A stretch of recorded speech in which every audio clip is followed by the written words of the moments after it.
আজকে মাজার বাংলার প্রতিযোগিতা শুরু হয়েছে।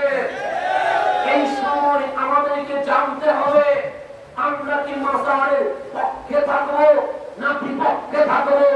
একটা জিনিস মানা দরকার, একটা জিনিস জানা দরকার, এই সোনার বাংলায় আল্লাহর ওলি না আসলে আমরা কালিমার দাওয়াত পেতাম না, ইসলামের দাওয়াত পেতাম না, আল্লাহর পরিচয় পেতাম না।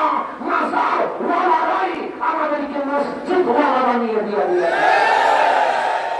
সেই কারণে এই মাজার আছে বলে কালিমার দলিল রয়ে গেছে, এই মাজার আছে বলে ইসলামের দলিল রয়ে গেছে। যারা মাজার বাংলার এই উৎসবে মেতে উঠেছে তারা মাজারের বিরুদ্ধে লাগে নাই, তারা ইসলামের মূল পরিচয়ের বিরোধিতায় লেগে গেছে।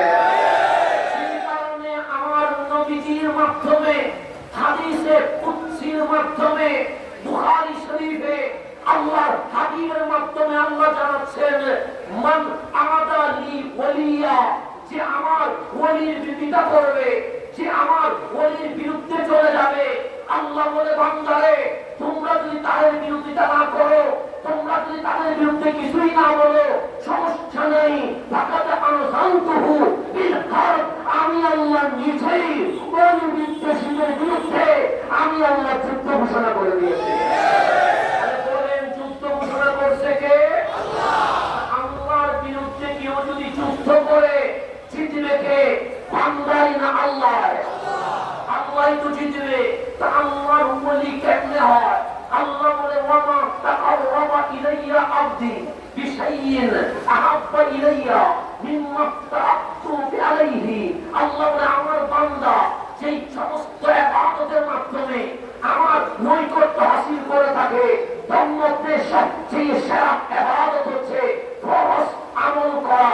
সেই কারণে দেখলেন আমরা নামাজ আগে মাহফিল পড়ে, এরপর আল্লাহর হাবিব বলছেন, ওয়ামা ইয়াসালু আবদি ইয়াতাকাররাবু ইলাইয়া বিন নওয়াফিল।